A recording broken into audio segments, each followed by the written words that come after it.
So sebenarnya aku nak pergi event Harley Davidson untuk hari raya. So aku nak bawa korang tengoklah event dia macam mana, menjadi pemilik Harley Davidson, event-event macam mana yang diorang buat. Harley Davidson dia punya community sangat kuat lah.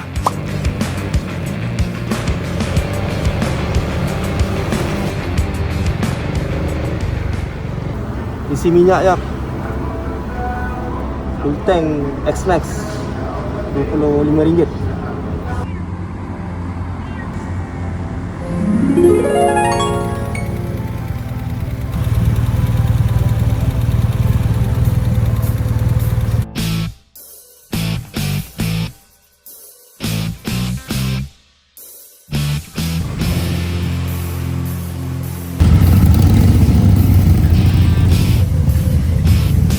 Semua geng-geng dah sampai kat sini.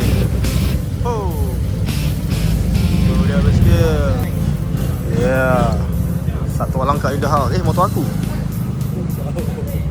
Tahu tu. Saya tak ada Harley. Saya nak beli Harley malam ni. Lepas tu saya bawa skuter je. Nampak motor breakout tayar saja dah. Oh, President reappear. Owner dia.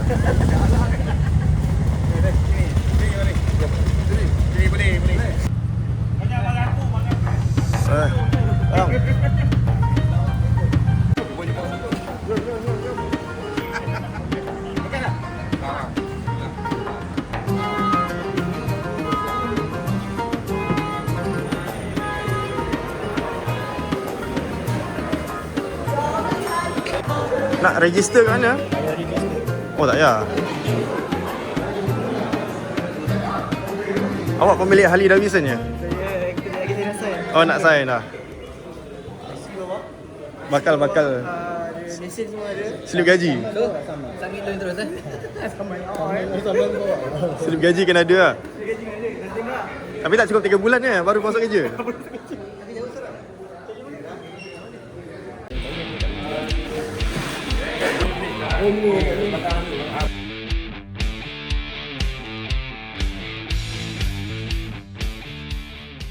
Kita tengah melepak, baru je lepas makan.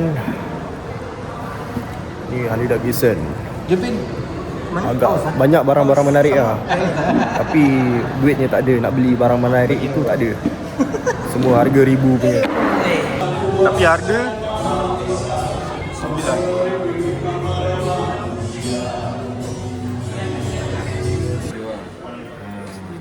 DJ Committee.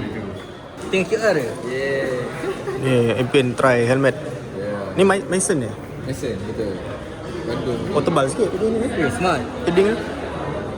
Ngam kan kau? Tengok barang-barang Harley, harga dia macam mana. Dia punya food pack saja harga RM2,000.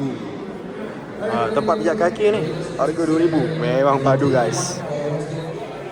Kalau kita tengok dia punya muffler hujung saja RM1,300. Ni okey lah. Air filter RM5,000. Nampak air filter saja RM5,000. 2, 3. Terus on. 90% Cikgu punya saiz tak ada.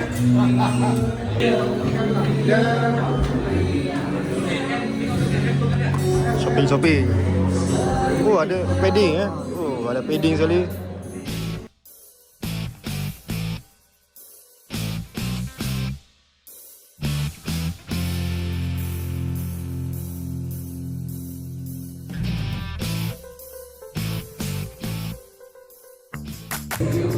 Saya ada satu juga.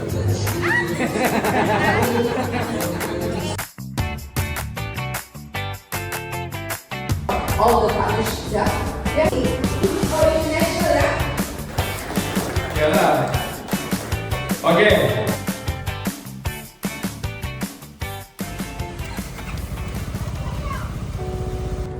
Ya ada seorang telah shopping.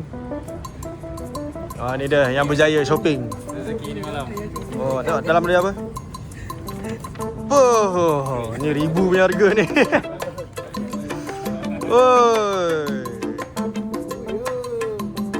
Oh tengok. Limited edition. Malaysia. Abang bosan.